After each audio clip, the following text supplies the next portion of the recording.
Hello and welcome. You are listening to the Gay with God podcast, a safe place for us to share our stories and support one another. How long did we know? What challenges did we face? Did we lose our faith? When did we find our way back home? Or are we still searching? The stories you hear on this podcast will melt your heart and strengthen your belief that in God, all things are possible, and you can be authentically gay with the God of your understanding. I am your host, Midge Noble, and I am very honored that you are here. Hey, everybody, and welcome back to the Gay with God podcast. I'm Midge Noble, your host, and today I actually have a real live guest for you. I know we've been taking guest sabbaticals, not by choice, by the way, and I've been doing my thing and getting on here and talking about all sorts of stuff, but you know where my passion is. My passion is to honor the stories of my guests, and today I have one. So I want to introduce you to Kalie Hargrove, and before I introduce her, I just wanted to introduce herself. So Kalie, tell us a little bit about yourself. Yeah, like you said, my name's Kalie Hargrove. I'm technically an ordained pastor. I have a MDiv in biblical studies, and I work for a nonprofit that focuses on social justice and spirituality. So yeah, I mean the details about who I am will come out, I'm sure, throughout while we talk. Right, because what Kalie told me is that she has a story to tell, and I can't wait to hear it because I got the cliff notes, and there is drama in this story. So Kalie, let's just dive in and give you plenty of time. Tell us your story. Yeah, so like a lot of people, I grew up very conservative, very evangelical in a very small town of about 5,000 people. Oh, wow. So very small. And the community there was also like very conservative. Even like the the thing that I like to share is I was taught in my public school that um men and women have different number of ribs. Like public eighth grade biology was still Wow. being taught that men and women have different number of ribs. Which is kind of a funny story. Like I like as an adult, I was like, I think it's time to question this. I'm going to do a few Google searches and find out if this is actually a thing. It turns out it's not. Men and women have the same number of ribs. Like, uh, apparently, like that's not a biblical proof, right? Who knew? Mm, mm. um, yeah. So yeah, I grew up very conservative in basically the same church for all well, I guess 17 years of my life. The first year of Mhm. my life I was in a different town. um but basically 17 years of my life grew up in the same church, Yeah. which is an independent Christian church. I went to Bible college, and yeah, I went to Boise Bible College, which is an independent Christian church, Bible college. Wow. About 200 students attended there when I was there. I think there's fewer now. That's probably a good thing. Let's see. Yeah, I got my degree in worship ministry. So if you ever thought that you got a worthless degree, if you didn't get it in worship ministry, trust me, it's a better degree than what Oh, I got. wow. Like very few people go to a 4-year school to get a degree in a volunteer position. Yeah, that's right. That's right. um Like, I forgot about the pay, man. I forgot. yeah, like worship minister is normally what like they expect the pastors' wives to do. Like Right. those yeah. Um yeah, I did 4 years there. Mm. I got my bachelor's in worship ministry. I then decided I wanted to go on a seminary because I wanted to become a professor, and I went to Lincoln Christian University to to study Old Testament. That's what I was focusing on. I did a year and a half there, so 3 terms. But this was 2000, 2009 to 2010. And during that time, I'd gotten married. My wife and I had our first kid, and it was just like, I think the height of the recession was 2008, right? And so like Mm-hmm. 2 years later, I don't know if anyone knows where Lincoln, Illinois is. It's a small place. Like, Mm, a recession doesn't just back bounce in a place like that. So I was working, mm-mm, the only job I could get was part-time, working at fast food. My partner was taking care of our newborn. mm, And like, we were not making ends meet, me trying to go to seminary. So I actually dropped out, and joined the Air Force, enlisted, got in as quickly as I could, just to, just to provide for the family that I had. Um, mm-hmm. yeah, so dropped out of seminary for that. I did almost 9 years in the Air Force. We talk in terms of deconstruction, and it's not really how I look at it, because I never really deconstructed. It's more like, I am seriously that much of a Bible nerd that I decided that, like, to just study like things that I was really interested in, which was Old Testament. And like, I did that for fun. Like, that's what I was doing, was I Old was Testament reading for fun. Never heard Old that. Testament for fun. So like, I was reading things like, uh historical literature, like scholarly historical literature on like ancient people and things like that. And it turns out, whenever you like actually put in like study into an ancient document, you find out that the current like understanding isn't exactly what it was back then. Right. Surprise, surprise, like thousands of years difference, different like ruling parties, the influence of Christendom as like this idealistical, um like world order, like it kind of morphs the way that we understand ancient documents. Go figure. Mm-hmm. um and so like, as I was studying and learning stuff, like, just my beliefs and the things that I saw changed, Mm-hmm. especially over the Old Testament.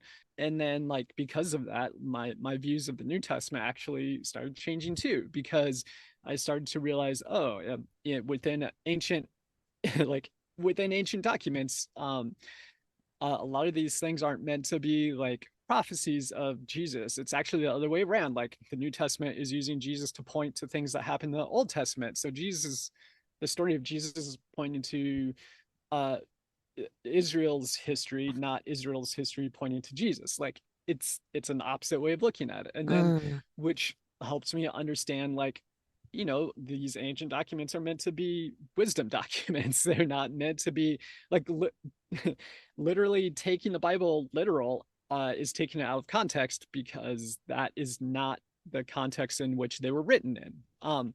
Right. So like, these are all just things I was learning. I didn't feel like I was deconstructing. I felt like I was growing my knowledge of like Mm-hmm. this text that I was, told to like, told to learn, told to respect. So it um was almost like reframing what you had learned. You weren't throwing it out because it's still there, but now you have a new mhm. vision of it and you're looking at it through a clearer lens. Yeah, exactly. And Mm-hmm. that, I mean, whenever you start to remove yourself from a like Eurocentric understanding of an ancient text, like, things change. And you find out things like queerness actually existed in Mm-hmm. like biblical times. They had a completely different understanding of queer. I mean, I'm using queer, Mm-hmm. anachronistically, because they had their own language and way to frame things. But that's just, I'm like, communicating our understanding. Yes. uh Yes. and the ancient texts actually had areas of understanding queerness and categories, and they actually show up in the Bible. The issue is it doesn't fit the very like white European historical narrative, that keeps white men white wealthy men in power. Mm-hmm. So it's been like intentionally, ignored. Like, for example, the story of Joseph, has like so much in it that points to the fact that Joseph uh didn't didn't identify with their maleness, and are spoken of and referred to in very feminine terms all throughout their story, to the point where like Joseph wore garments signifying the fact that they were the virgin daughter of a local ruler. um that's what the coat in many colors actually means. Oh, The reason scholars will say we don't know what this means is because they don't want to accept the fact that in 2 Samuel 13 it literally gives a definition, because the audience doesn't know what that phrase means. And so it's like, it literally says these were the garments of the rulers of old to signify, worn by the virgin daughters. And is like, oh, like if you let the Bible interpret itself, like we were actually taught in conservative schools to let the Bible interpret itself, which has its like positives and negatives. yes. But like if we actually followed the conservative rules, then we find out that Joseph actually wore garments signifying the being a virgin daughter. The end of Joseph's story ends with a reference paralleling Joseph to Rachel, because Rachel had a child on her knees, which meant that was her adopted child, and she would be the adopted mother. In the Rachel story, it's rape, and like that's terrible. Like Hmm. it's not a good story, but it's still making that literary connection between Joseph and Rachel, saying that uh, Joseph became the adopted mother of their, I forget if it's grandkids or great grandkids. Hmm. And that's how the story of Joseph ends. Like the crowning achievement of Joseph is becoming a mother. Like and the position that they held in Egypt was actually should have been more of the feminine role, because of the way that Egyptian hierarchy was.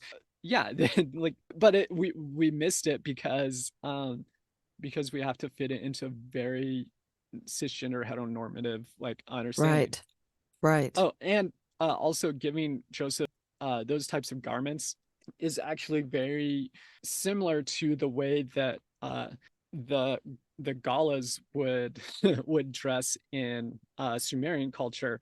The Galas were a like group of religious leaders that they were trans. They were born in one gender and but fulfilled the role of another gender. Kind of very similar to what we find in indigenous cultures, where uh, queer people are like held in higher regard than than just like an average person.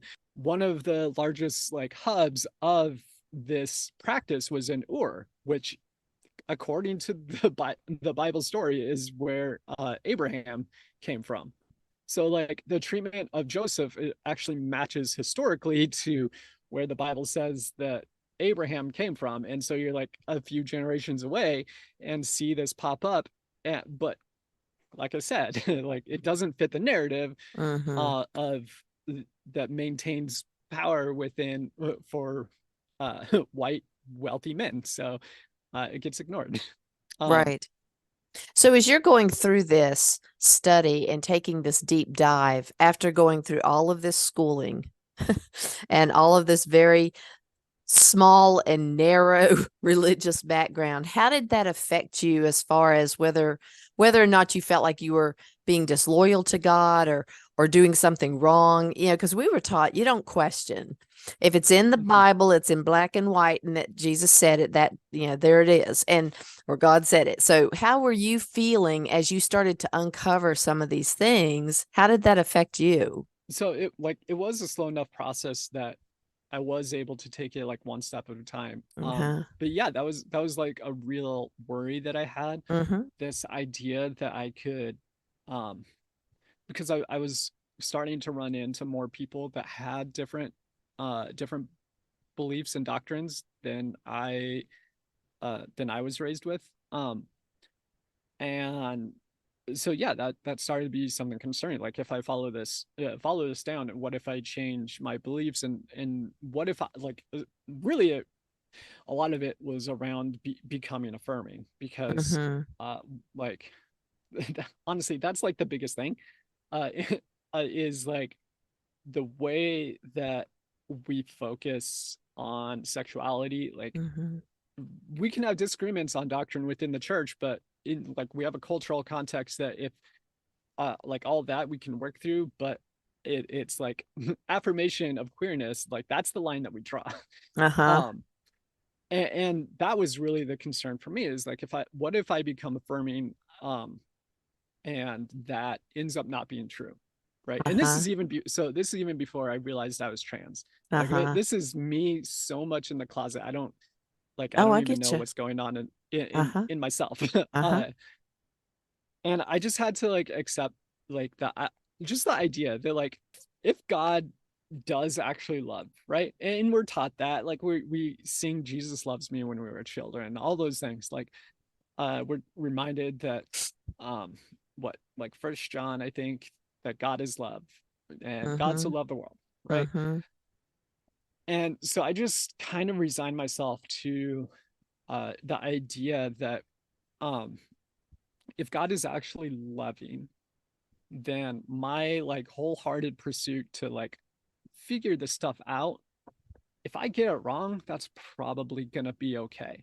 Mm. Because like the Bible is very clear about it's a lot more about the intention than the action. And like all throughout the Old Testament, God's like, I really could care less about your sacrifices because you're not taking care of the poor, right? Like it's all about like all throughout the Bible, it's very much about like your intention and what's going on than like actual religious adherence. And so Uh-huh. I just had to like kind of resign myself, like I know I'm not doing this for like my own personal gain. I knew moving forward would probably cause like splits in um like family stuff, because like I come from at least three generations of pastors, right? um and so like I knew going into it, like there could really be some downsides from Yeah. going this way. But I just figured at the end, if God actually does love, then God isn't going to care if I Mm-hmm. get something wrong after like Mm-hmm. spending all this time studying, right? Like Mm-hmm. honestly pursuing God and coming to the wrong conclusion. If God loves, then God doesn't care. I That love that. Yeah. Yeah. So that, I mean, that's kind of how I resigned myself to go forward, is just Mm-hmm. trusting that like that had to be true. At the end of the day, that had to be true for me. I love that. And I think that's the one thing that hangs a lot of people up is that they fear the loss of God's love and salvation. You know, Hmm. there's such an either or kind of flow to the way we were taught, is that you do this and you're saved. You do this and you're going to hell. And there was just Hmm. so little that was taught. Well, nothing was taught to me about being trans. Nothing. All we knew is that homosexuality, those people were going to hell. And it was almost like they were born to go to hell because they just, it was like, that's it. There was no understanding of what that journey might look like. And I think today the trans community is in the hot seat more than ever. I know it's never been good, but it's such a big focus now, and it's such a horrible, scary time for people to be trans because of it's almost like this witch hunt. Yeah, every generation has a witch hunt for somebody, and they're coming for. Somebody said the other day, they're coming for us. If you haven't been come after, just wait because it'll be your turn. Because we just can't seem to just stay in love, with each other. But Yeah. are you Well, feeling that so pressure? oh yeah, like all the Yeah. time. I was up really late last night dealing with work because because of what we do. Like I work at the Center for Prophetic Imagination. Um, and like we focus on spirituality and social justice, and it's staffed by two trans women. Like we do feel what's going on. I live in Mm-hmm. Georgia, which uh There you go. isn't as bad as like Florida Yeah. or Texas, but it's Right. still like um like we literally do have plans if we have to leave the state. Like that's where we're at. The thing is with what is going on against trans people is it honestly goes all the way back to white supremacy. uh the things being said right now about trans people are the exact same things that were said about gay people in the 90s, early 2000s. It's exactly what was said about black people during the reconstruction period. it's it's honestly what was being said to control the narrative for European people whenever they were justifying slavery, because Europeans developed this idea of sexual ethics that, um, especially like during the Victorian period, where, but sexual ethics became this uh, basically a way to show yourself as superior. Like the Mm, women, especially with women, those who were richer and more fancy were able to buy more clothes and cover up. It was a way to it was a way to signify that they were better than peasants that couldn't cover up as much, and they were seen as more like sexually promiscuous mm-hmm, because they literally couldn't afford the same clothes mm, as like the queen, right? Then colonizers go to places like Africa where they don't have all these messed up understandings of sexuality, and like where cultures don't uh hyper sexualize female bodies, and like they see the female form as uh as part of who a person is. And Europeans didn't like that. They showed up and were like, oh, this is weird, this isn't what we're used to. And so they brought this narrative of the women don't even cover up there, right? And they engaged with cultures that don't have strict like European Western monogamy. And so this it became this narrative of sexual deviance that was then used to justify things like slavery. mm. And also it was used to justify the erasure of these cultures that did have an understanding of queer people. Uh, and we see the same thing whenever Europeans made it into the Americas and started trying to erase indigenous cultures and their understanding of sexuality and gender. Like, look at what white people did at indigenous schools. Like, Yes. it was forced genocide Mm-hmm. to push a European understanding of human bodies. But that understanding was pushed because of a narrative. It was a narrative of protection that they could sell to control bodies. So they Mm, were protecting children. They were protecting children from like the sexually promiscuous black people, right? But they were also saving those people they were enslaving, because then they aren't going to hell, and we can give them European understandings of sexual ethics.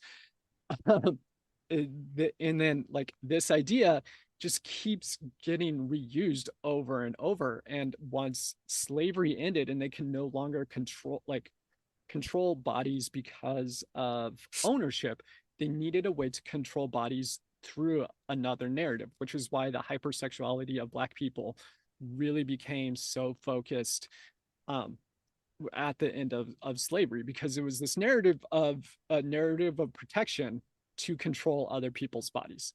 mm. And that's how they were able to justify a lot of segregation, a lot of these laws that really have harmed black people more than white people. Systemic racism has been upheld because of a sexual ethic that has backed white people. Wow. And so like we get to today, in like a turning place was when um Bob Jones University lost their ability to discriminate against black people, right? That was a huge turning point. And at this point they couldn't publicly use a narrative of sexual deviance against black people to control people, because that's what it was. Like the Bob Jones University was about interracial relationships, literally controlling of sexuality. And they lost that. So because of that, they had a lot of momentum. They had a lot of money. You had Bob Jones, you had Jerry Falwell, and they had a lot of backing, a lot of money. And so they focused on abortion. And then abortion got upheld. So then abortion became like this thing that they could focus on. And if we talk about abortion specifically, then we're going to have too long of a podcast. But right. Needless to say, wherever you fall on abortion, you still have to understand that it became a political issue because Christians couldn't segregate anymore, first of all, but it became the easiest narrative of protecting children, but doing that through controlling women's bodies and controlling what women are able to do with their bodies. And that became the focus. Well, what was it? There started to be, especially, so I'm moving forward really fast. But like there ended up being the perfect storm against trans people, unfortunately, because of what has happened. We had the pandemic where conservatives really like doubled down on, hey, you can't trust science, right? Like that's been the narrative since evolution became a thing. But really it wasn't mainstream Christian to like question medical science, right? Like I grew up getting vaccines. Right. Like no issues at all. I got all my vaccines growing up. Pandemic happens, we have Trump as president who but bump. yeah. And so like now medical, like now science that drives medical decisions is now like this political issue. And now we're saying that vaccines are controlling people, which is like literally what conservatives have always been trying to do, is control people for power. But able to basically take down and make it basically make it so they don't have to trust medical science, right? Like what sucks for us as trans people is like we get we get gender affirming care because of medical science. Like most medical care, like cancer treatment, like that comes from medical science. Well, now conservatives have the ability to remain in their narrative that they don't have to trust medical science if they don't want to agree with it, right? Like it's completely devoid of reality. We have that going on in 2020. Roe v. Wade got overturned in like a year ago. And during this time, like the focus started to become on trans people because a few different reasons, but really they needed another target. Conservatives lost Roe v. Wade. Okay. When it got overturned, they lost Roe v. Wade. They lost their central call. They lost like their defining topic, right? Okay. And that's their defining topic to be able to control women's bodies. Now they need something else to focus on. And because of the way that things were, I don't know if you can hear my dogs barking in the background. No, that's okay. Because of where we were as a nation and questioning medical science, needing another narrative of protection to maintain control and power and create a villain, essentially, it became trans people. They're small enough, like trans people are a small enough minority that if everybody ganged up on us, like we have no power. Like there's not enough of us to actually make change. Like we are very like easy to target. And so we became this target for political backlash. It's why I constantly get called a pedophile and a groomer on the internet.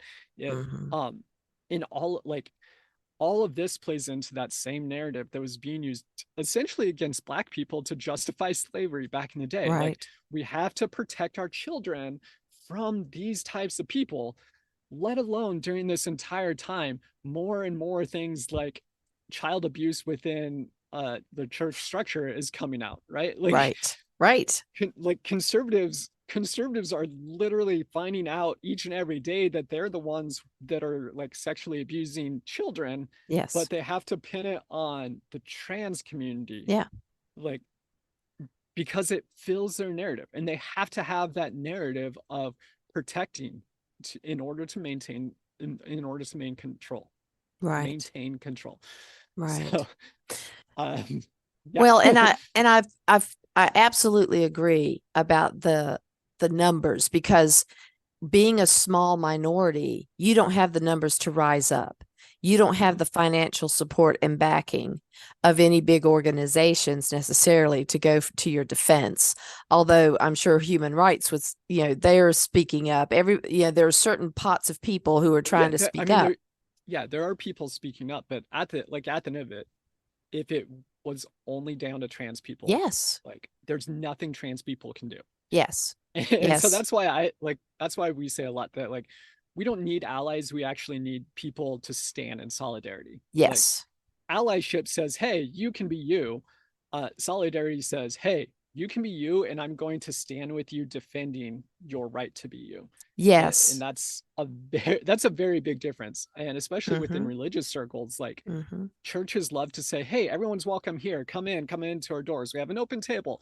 That's Mm-hmm. great, but at the same time, if you're not also going outside your church walls to protest for trans rights, Right. you're not in solidarity with us. Like it's hard for you to have an open table if you don't have an open state. That's That's just right. how it is. That's Like right. That's right. And I told people before, especially when we were talking about, Pride Week and the Pride Month, mhm, it was like, listen, you can be my ally, but if you can't be my ally by speaking out at your church, if you're afraid to mhm, say something in church that defends me, if you're not standing by me in the parade or walking with me, then that's that's not support. You can love yeah. me. Thank you so much. And I appreciate that. Nice warm feelings, but where are you in the polls? Where are you when it's time to vote for people who are going to protect Mhm, us or destroy us? And that allyship, even though they say, everybody has a right to vote for who they want to, yes, but then you can, but don't sit on the fence and vote for mhm, someone who's going to take away our rights and hurt people who are trans and take away their medical needs and all of their rights, and then say, I'm standing with you. No, you're not. yeah. No, you're not. So I've just been so angry. Basically, I've just been so angry. Um, since 2016 and before, but especially since 2016, it seems like we have lost our mind. And instead of being open to discussion, everything is such a big shut door. I think Mhm, this, bam, we're not going to have a discussion about it. This is who I am. This is what I think. And that's it. And it is destroying this country. And it scares me that people who need to come out, people who still want to be Christian, people who still want a relationship with the God of their understanding, people who are trying to come into their own authentic self, as a trans woman or trans man, are scared to death, rightly so, scared to death to even start the journey to become who they are. mhm. Because, like you said, can you imagine at your divinity school if you had come to the realization quicker, or if you had come to the realization when you were a child living in your home with all of your generational preachers? How would that have gone for you, Kalie? How would that have gone? What would have happened? Well, I mean, so I do actually know because yeah, because after so I did almost 9 years in the military, and I left because my beliefs were changing, my faith was changing. I left as a conscientious objector, and because I decided I couldn't take part in killing people. Mm-hmm. Essentially, it was what it was because I did a lot of I don't, so, yeah. So like I had to actually realize that the people that we kill the most on the battlefield are literally basically the same type of people I am. Like people that fought for ISIS, fought Uh-huh. for the Taliban, fought for Al Qaeda. Like most of them, the people that are getting killed day to day, there were people joining because they needed a paycheck to support their family. That was exactly where I was. I joined the military for a paycheck to support my family. Right. Um, I just realized I couldn't take part of that anymore. Um, Right. and so like I went through the entire process. It took about a year to leave as a conscientious objector. But during that final year, I started going back to Lincoln. But the summer 2019, so I got out of the Air Force in 2020. Like basically I left the Air Force like the week after the pandemic started. It's what it kind of felt like. Whew. Um, but I started taking some classes back at Lincoln, the school that I went to, same school in Right. my tradition and stuff.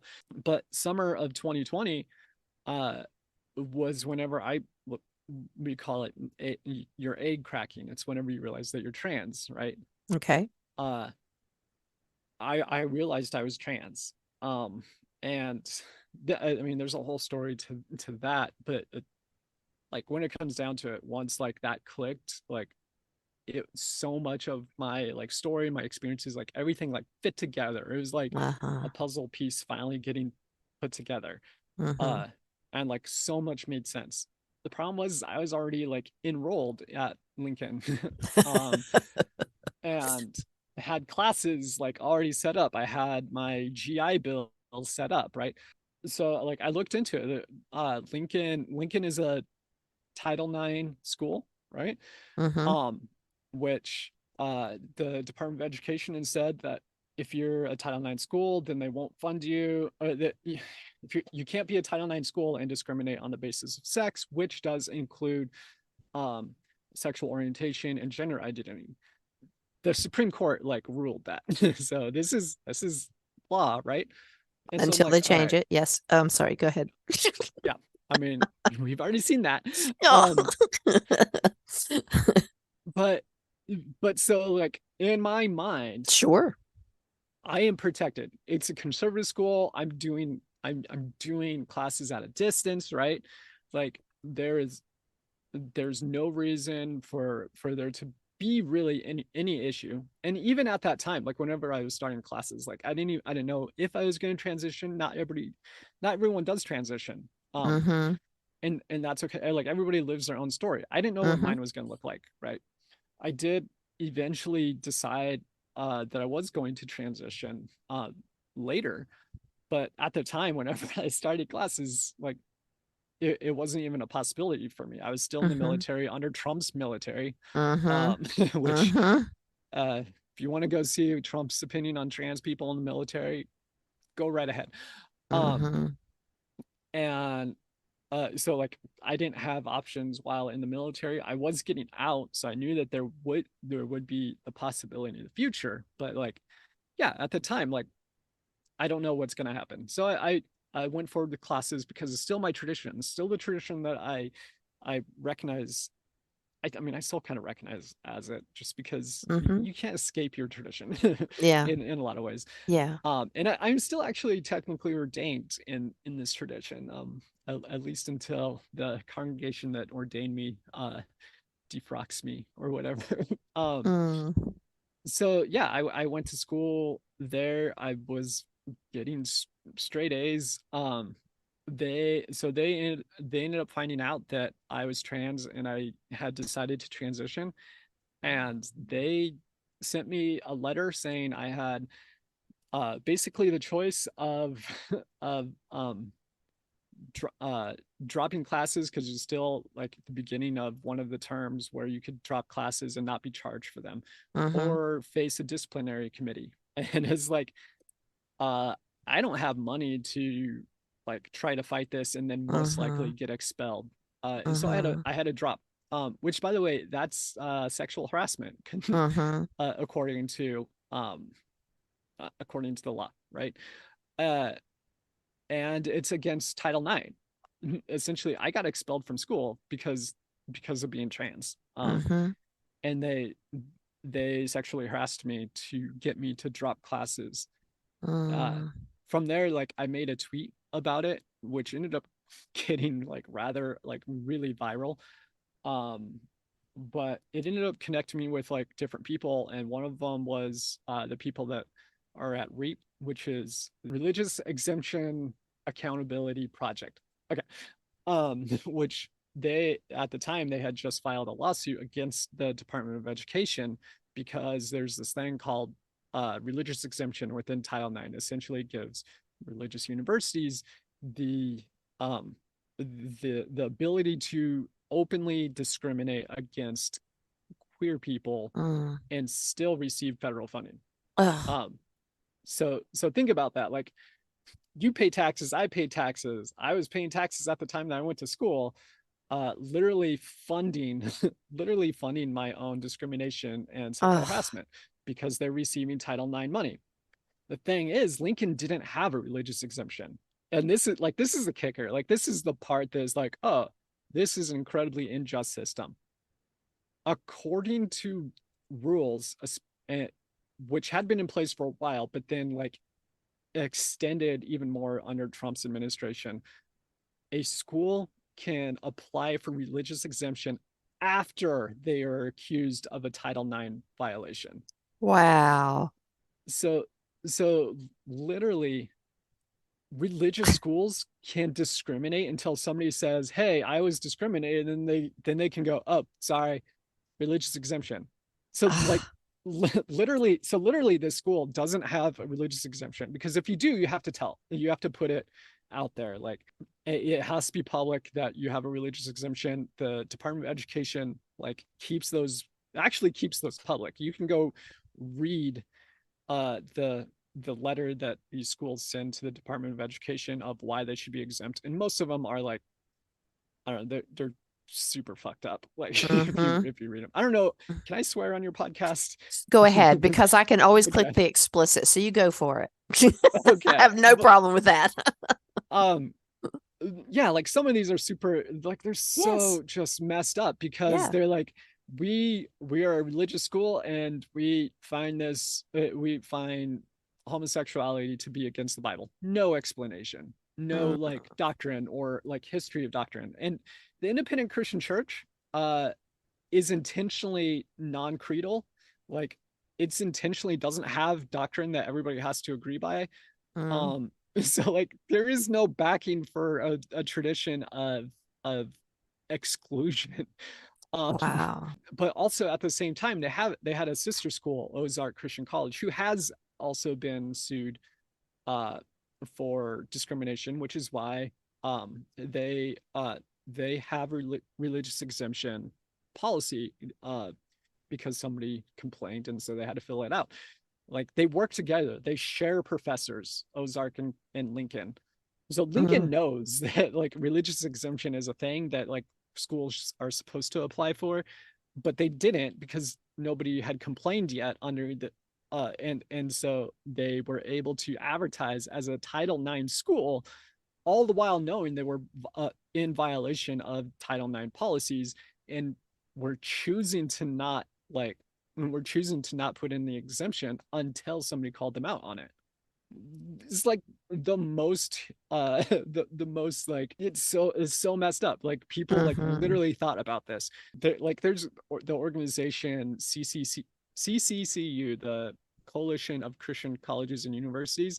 Like, they provide legal assistance for schools, and so they're up on this. They're and so they give like legal assistance to schools to like let them know if they should fill out a Title IX religious exemption. And so they know that there's a loophole, that you don't have to do it until somebody complains. Anyways, Well, um, so let me just say this, that every time I hear the word Trump, there's usually a story just like this, where, because of him, because of something he signed, because of something he mhm, created, he is the premier example of this, of discrimination, of how to get out of things, how to hide behind things, how to create yeah, things to get himself out of trouble. And that's now benefiting the base that he thinks he's a part of. And he's yeah, not part of the Christian base.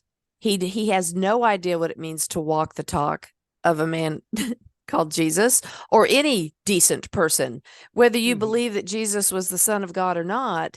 Buddha, Lao Tzu, Jesus, all of these spiritual icons that we have who walked the talk of love and justice. I mean, it wasn't just I'm here holding flowers and, being Jesus was not a peacemaker. Jesus Mm-hmm. was a rebel, really, and stirred things up, but he did so in order to accommodate all the marginalized people. Mm-hmm. And I think that I don't know how we will heal or recover from all of the ugliness that Trump unearthed. I'm not saying he's the reason for it, for the ugliness, but he allows it and he um, promotes it. And Yeah. we're all suffering because of that. I mean, unfortunately, the things that came out more when Trump was president were things that were already always there. Like Exactly. the things that he was saying was things that basically the things that I was raised with that we weren't Mm-hmm. supposed to say out loud around liberal people. Well, now you can say it out loud around liberal people and then call them snowflakes, Yep. which, by the way, liberal people take criticism much better than conservatives. Like Apparently. if you want to see a snowflake, like wave a rainbow flag in front of a conservative person and see who the snowflake is. They Like, go crazy. yeah. But also, like, so the thing is because now we've been under the Biden administration for um over almost 2.5 years now. Mm-hmm. The policy hasn't changed. Like, Mm-hmm. schools can still get a religious exemption. They can still do it after the fact. The updates to Title IX, in my opinion, the updates to Title IX have been meaningless. There's better language to include trans people in protection, like, because of the Supreme Court ruling. It was all like it was supposed to be interpreted that way anyways. But it doesn't protect trans people from bathroom discrimination or sports discrimination, and it doesn't protect queer people from the religious exemption. Um, and these are all things like that needed to be addressed, and they weren't. And that's been my frustration with Biden. Like, Mm-hmm. I'm not a Biden fan. Like, Mm-hmm. I'm way too progressive to be a Biden fan. Like, I'm not that conservative. In my Mm-hmm. mind, Biden's conservative still. Mm-hmm. Still, at the end of the day, like, Title IX is a suggestion for religious institutions, and the federal government still funds these schools. Mm-hmm. And that's what's going on, and that's why there's a lawsuit going on, that reap is backing, like I said, that they're suing the Department of Education. I'm one of the plaintiffs on it now, but it's really focusing on that issue. Like, our federal government should not be funding the persecution of people they promise to protect. Like, Mm-hmm. hands down, it gets put under this idea of religious freedom, right? Since when does religious freedom apply more to an institution than to humans?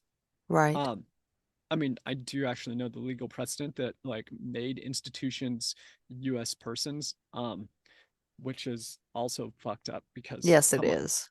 Yeah. like, do Yeah. you really have to give institutions personhood so you can marginalize and dehumanize more people? Like, Yes. really, like, um, but that's what it comes down to. My religious freedom is not being protected, right? Mm-hmm. I am a trans queer Christian. Like, I Mm-hmm. still study the Bible. I still, like, I teach classes on Christianity and spirituality. Like, this is something that is part of my, like, beliefs. I should Mm-hmm. have religious protection, but they would rather fund a school that is discriminating against me than protect me. Mm-hmm. And when it comes down to it, it's about money. Like, right, it's always about money. And because these schools get federal student loans, that means that the federal government gives money to the schools, so the schools get paid, students can go, and then the student pays back more money than what the government gave, right? So the Right. government the government is literally making an industry off of queer discrimination. Like they're making money off of queer discrimination. And so it's not in their interest to stop discrimination. So if you ever thought there's somebody moral in US government, if they were able to stop this and they're choosing not to, that's not a moral person. Right. Our Right. like and that's kind of the thing. Like people don't understand our federal government, the United States of America in 2023 is still making money off of the discrimination and marginalization and oppression of people. Like we have not come as far as No, anyone would like. we haven't. Somebody said to me the other day that somebody was moving back to my hometown. Well, not my hometown, where I live now. And they left in the 60s and they're going to be coming back here now. And they said, and I wanted them to connect with you, Midge, so that you can tell them that things are better now than when they left. And I said, well, they're really not necessarily better. Things have changed since the 60s. But when it comes to the fear of walking hand in hand down the street with your person, that's not better. We're still targeted. We're still afraid that we'll be killed for being trans or gay. That's still happening. We still have to hold our breath to see if we're going to stay married. My trans friends still have to hold their breath to see if they're going to be able to get the medication that they need for their gender affirming care. I mean, it's all about fear. And so that's not better. We may not be targeted exactly the way they were in the 60s, but we still have a target on our back. Absolutely, for sure. Kalie, I don't think you and I are done. I feel like that we could talk for hours. So today, my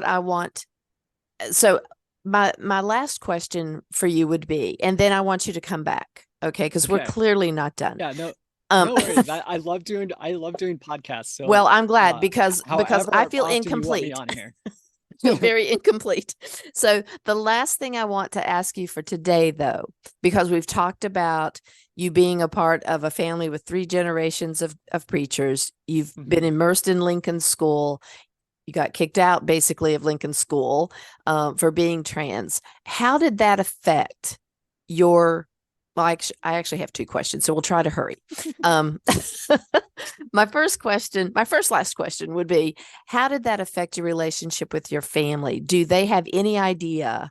I'm assuming that they know that you're trans, but I can't assume that because I don't know your life. But do they know that you're trans and that you've started to transition? And do you still have a relationship with them? So there's people in my family I don't have a relationship with anymore. So I am out fully. So okay, this is speculation. So if there's no proof behind this whatsoever, but I got kicked out of Lincoln just a few weeks after one of my family members outed me to my entire extended family.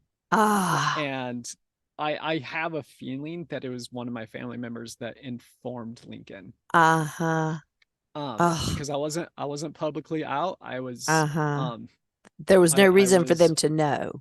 There's no reason for them to know. Yeah. Because I was at a church. I was at a church that I was interning at, where they were affirming and accepting me. And even though I was like really like beginning my transition, like I could be myself at that church. I was preaching like quite often as myself. Like one of my family members found that, even though I didn't connect my stuff. I've really like messed up Snoopy family people, and then outed me to my entire extended family. Since then, like I've had to cut off relationships, and I'm sure that they blame me for it. Here's the thing: if you aren't accepting your queer family member and they have to cut you out, that wasn't them being mean or evil. That was literally because they had to put up a boundary because you were causing that much harm. So, Mm-hmm. like, if you're listening Mm-hmm. to this because whatever reason, I don't know, if I have Mm-hmm. family like listening to this because they want to like keep snooping on what's going on in my life, like Mm-hmm. I've cut family members out because they're causing more harm than what's worth keeping them around. Because I Right. needed boundaries. I have to take care of myself. Like Absolutely.